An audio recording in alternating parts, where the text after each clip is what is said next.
Hello everyone, আরও একটা নতুন দিনে নতুন ব্লগ ভিডিও নিয়ে কিন্তু আমি প্রতিদিনের মতন হাজির হয়ে গেছি। তো আমি শম্পা ডেইলি লাইফস্টাইলে আপনাদের সকলকে স্বাগতম। সাথে আপনাদের সকলকে অনেক অনেক অনেক ভালোবাসা আমার অন্তরের অন্তঃস্থল থেকে। তো যাই হোক বন্ধুরা, আজকের ভিডিওটা কিন্তু আমি স্টার্ট করে দিলাম। তো সবার আগে অবশ্যই যেটা জিজ্ঞাসা করি প্রতিদিন ভিডিওতে, আজকেও সেটা। তো আমার সকল প্রিয় বন্ধুরা, দাদা ভাই দিদি ভাইরা সবাই কেমন আছেন? আশা করি সবাই কিন্তু নিশ্চয়ই ভালো আছেন। আমিও বেশ ভালো আছি। তো আজকের সকালটাও অনেকটা ভোর থেকে স্টার্ট করে দিয়েছি। আর ওই যে গরমের দিনগুলোতে সকাল সকাল উঠে পড়তে বেশ ভালো লাগে, যেন একটা আলাদা এনার্জি পাওয়া যায়। সে তুমি যখনই যত রাতেই ঘুমোও না কেন, গরমের দিনগুলোতে খুব তাড়াতাড়ি কিন্তু ঘুম ভেঙে যায়। আর একদিকে ভালোই হয়, আমাদের কাজগুলোও কিন্তু অনেক তাড়াতাড়ি হয়ে যায়। তো যাই হোক, সকালে ঘুম থেকে উঠেই বিছানাটা তো দেখলেন একদম পরিপাটি করে টিপটপ করে কিন্তু রেডি করে নিয়েছি। তারপর চলে এসছি ঘরটা মোছামুছির জন্য, কেননা বিছানাটা গুছিয়ে নিয়ে ঝাড় দিয়ে নিয়েছি। ঝাড় দিয়ে এবার মুছে নিলে ঘর কিন্তু একদম আমার পরিষ্কার হয়ে যাবে। তারপর তো প্রতিদিনের মতন স্নানটা সেরে নেব। স্নান সেরে এবার বাকি কাজগুলো এক এক করে সেরে নেব। তো ওই সকালের এই বাসি কাজটা মানে ভীষণ এনার্জি, যেহেতু ঘুম থেকে উঠে কাজগুলো করি ভীষণ এনার্জি পাই। আর সকালের দিকটা একটু ঠান্ডা ঠান্ডাও থাকে, অতটা গরমও লাগে না। তো ঝটপট কিন্তু কাজগুলো হয়ে যায়। আর যত বেলা বাড়ে গরম তত বাড়ে, আর কাজে আর মন থাকে না। তো এদিকে আমি স্নান সেরে কিন্তু চলে এসেছি। স্নান সেরে পুজো দিতে চলে এসেছি। তো আজকেও কিন্তু বাড়ির সমস্ত ফুল দিয়েই কিন্তু পুজোটা দিয়েছি। টগর ফুল আর নীলকণ্ঠ অপরাজিতা ফুল আর সন্ধ্যাতারা না নয়নতারা সাদা কালারটা আর রানী কালার, এই দুটো ফুল আমার বাড়িতে ফোটে। তো এইগুলো দিয়েই আমি পুজোটা দিলাম। আর বাড়ির ফুল দিয়ে পুজো দেওয়ার আনন্দটাই বেশ অন্য রকম। বাড়ির যতই হোক বাড়ির নিজের হাতে লাগানো গাছ, তাই না? আর এদিকে পুজো টুজো সেরে সকালে একটু জল বিস্কুট খেয়েছিলাম। খেয়ে একটু ফোন নিয়ে একটু ঘাটাঘাটি করলাম, ফোনের কিছু কাজ ছিল সেগুলো সারলাম। সেরে এখন চলে এসেছি রান্নাঘরে। তো হাজবেন্ড কাজে বেরোনোর আগে, অনেকটা সকালেই কাজে বেরিয়ে গিয়েছে, তো কাজে বেরোনোর আগে আমাকে কুমড়ো শাকগুলো কেটে দিয়ে গেছে, বাড়িরই কুমড়ো শাক। তো সেটাই কেটে দিয়ে গেছে, আর এটাই আমার দায়িত্ব হচ্ছে কুমড়ো শাকটা ভালো করে রান্না করে রেখে দেওয়া। আমার শ্বশুরমশাই, আমার বরমশাই এই কুমড়ো শাক খেতে ভীষণ ভালোবাসে, আর তার জন্যই বাড়িতে লাগিয়েছে লাউ শাক। এবার বর্ষাতে এবার লাউ শাকও লাগাবে। এই লাউ শাক কুমড়ো শাক খেতে খুবই ভালোবাসে। তো যাই হোক, গাছটা না, শাকটা এবার ভালো করে ধুয়ে নিচ্ছি। সবজিগুলোও সব ধুয়ে নেব। ধুয়ে নিয়ে এবার রান্নাটা কিন্তু ঝটপট করে এবার বসিয়ে দিতে হবে। আর এই যে এখানে কাঁঠালের দানা নিয়েছি, গাঁটিকচু, আলু আর এটা বড়ি, আর এখানে রয়েছে বেগুন। এই দিয়েই কিন্তু আজকে শাকের চচ্চড়িটা আমি বানিয়ে নেব।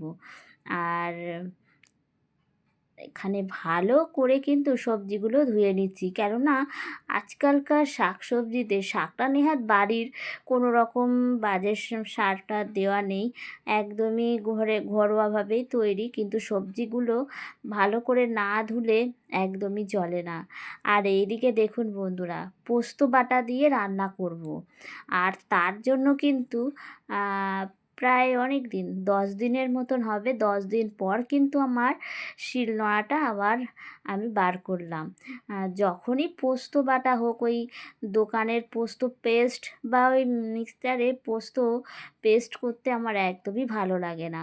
সর্ষে বলুন, পোস্তই বলুন, আমি কিন্তু একদম শিলনোড়াতেই বেটে নিই। এতে কিন্তু রান্নার টেস্ট আরও অনেক দ্বিগুণ বেড়ে যায়। তো অনেকেই বলে আমাকে যে মিক্সচারে পেস্ট করে নাও না কেন? ওই যে 2 কি 4টে মানুষের জন্য যেটুকু পোস্ত লাগে মিক্সচারে একদমই ব্লেন্ড হয় না ভালো করে। তার জন্য আমি কি দরকার, তার থেকে একটু কষ্ট করে না হয় শিলনোড়াতেই আমি বেটে নিই, এটাই ভালো, জিনিসটা নষ্টও হবে না। আর আমরা হলাম মধ্যবিত্ত পরিবার। তো মধ্যবিত্ত পরিবারে আমাদের একটু পরিশ্রম তো করতেই হয়। পরিশ্রম না করলে আমরা আমরা কী করে নিজেদের স্বপ্নগুলোকে পূরণ করব, তাই না? নিজেদের আমরা হলাম কী বলবো, মধ্যবিত্ত পরিবার।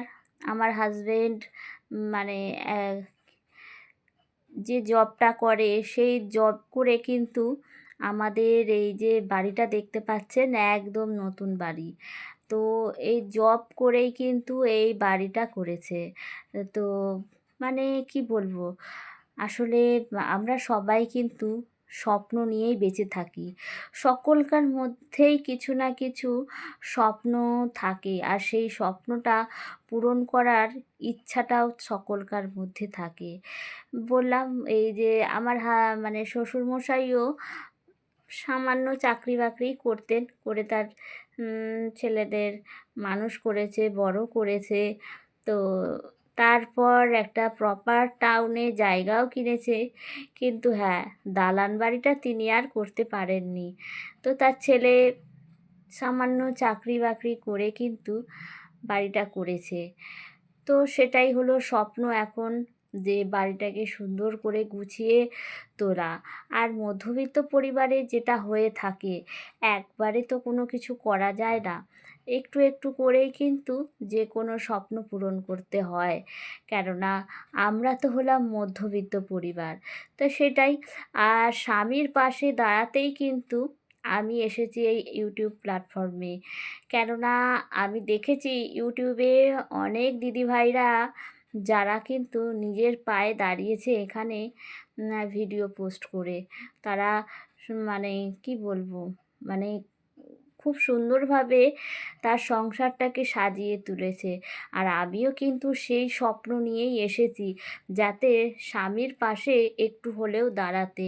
কেননা আজকালকার যে দিনকাল, একা মানুষে কখনোই একটা সংসারকে সচ্ছলভাবে চালানো সম্ভব নয়। আর সেটা যদি একদমই মধ্যবিত্ত পরিবার হয়, আজকালকার দিনে বাজার দর যা, কখনোই সেটা সম্ভব নয়। তার সাথে বয়স্ক শ্বশুরমশাই শাশুড়ি মাও বাড়িতে আছে। তো সব কিছু দেখে আমারও ইচ্ছা আমিও নিজের পায়ে কিছু দাঁড়াই, নিজের পায়ে কিছু করি। আর হাজবেন্ড একদমই পছন্দ করে না বাইরে বেরিয়ে কোনো কাজ আমি করি। এবার কী করব? কিন্তু সত্যি করে হাজবেন্ডের পাশে দাঁড়াতে আমার খুবই মন চায়। তো কিছু না পেরেই আমি এই ইউটিউবে চলে এসেছি এখানে ভিডিও পোস্ট করতে, মানে নিজের দৈনন্দিন জীবনযাত্রা এখানে দেখাতে। তো আপনারা যদি একটু পাশে থাকেন, একটু ভালোবাসা দিয়ে থাকেন, তাহলে কিন্তু আমি আমার হাজবেন্ডের পাশে দাঁড়াতে পারি। আজকালকার দিনে একটা মানুষ কখনোই একটা বাড়ি সংসারের সমস্ত খরচ, মানে কোনোটাই, বৃদ্ধ বাবা মায়ের দেখাশোনা একটা মানুষ কখনোই পারে না। তারপরে তো আমার মাও আছে, আমার মাও কিন্তু বাড়িতে একা, সেও অসহায় বলতে গেলে। তাহলে আমিও তো মেয়ে হিসাবে চাই যে আমার মায়ের পাশেও আমি দাঁড়াই। সব মিলিয়ে ঝুলিয়ে অনেক স্বপ্ন নিয়ে এসেছি এই ইউটিউব প্ল্যাটফর্মে। তো জানি না স্বপ্নটা কতটা আমি পূরণ করতে পারবো, কতটা আমি আমার হাজবেন্ডের পাশে দাঁড়াতে পারবো, আমি আমার অসহায় মাকে একটু দেখতে পারবো। কেননা আজকালকার দিনে অর্থ ছাড়া কোনো কিছুই সম্ভব নয়। অর্থটা সবথেকে আগে দরকার। অর্থ না থাকলে কোনো দাম নেই জীবনের। তো সেই জন্যই এই স্বপ্নটা রয়েছে। দেখা যাক, আপনাদের ভালোবাসা যদি পেয়ে থাকি হয়তো স্বপ্নটা পূরণ হবে। তো যাই হোক, সেটা সময়ের ওপরেই ছেড়ে দিলাম। আর আমার কাজ হচ্ছে পরিশ্রম। অবশ্যই পরিশ্রম করতেই হবে। পরিশ্রম না করে আমি স্বপ্ন দেখব আর সেই স্বপ্ন পূরণ হবে, সেটা একদমই মানে আমি পছন্দ করি না। তো সংসারের কাজকর্ম তো থাকেই। রাতের বেলায় আবার ভিডিও, সারাদিন ধরে ভিডিও করতে থাকি আর সেটাই রাতের বেলা এডিটিং করি। এডিটিং করে মানে ঘুমোতে হয়তো কখনো 1টা 1:30টাও বেজে যায়। আবার ভোরবেলা 5টার মধ্যে উঠে পড়তে হয়, কেননা হাজব্যান্ডও আবার কাজে বেরিয়ে যায় সকালের দিকে 6টা এর মধ্যে বেরিয়ে যায়। তো বেরোনোর আগে ঘর সংসারের কাজগুলো, দুয়ারে জল দেওয়া, ঘর মোছা, বিছানা গোছানো সব করতে হয়। তো এই সংসার সামলে ঘরে বসে যদি আমি মানে ইউটিউব প্ল্যাটফর্মে নিজের ডেইলি ব্লগ বা ডেইলি মানে দৈনন্দিন জীবনযাত্রা যদি ভিডিও করে কাজ করি, তো মনে হয় যে অনেকটাই ভালো। তার জন্যই এসেছি। পরিশ্রমও করছি, সংসারও সামলাচ্ছি, সাথে এই প্ল্যাটফর্মে মানে প্রতিদিন অ্যাক্টিভভাবে কাজ করে যাচ্ছি। তো দেখা যাক, ঈশ্বরের আশীর্বাদ যদি থাকে আর আপনাদের ভালোবাসা আর আশীর্বাদ যদি থাকে, অবশ্যই কিন্তু আমি আমার এই স্বপ্নটা পূরণ করতে পারবো। সাথে বরমশাইয়ের পাশেও একটু দাঁড়াতে পারবো। সত্যি যদি দাঁড়াতে পারি না, আমারও মনের মধ্যে যে বোঝাটা আছে সেটাও অনেকটা কমে যায়।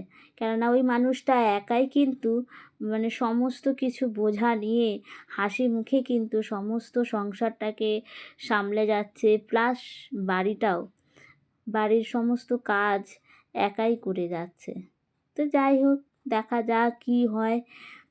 তো যাই হোক বন্ধুরা, এখানে তো খাওয়া দাওয়াও হয়ে গেল। আর খাওয়া দাওয়া শেষে আমি কিন্তু বাসন কোসনও সব কিন্তু মাজা ঘষাও করে ফেললাম।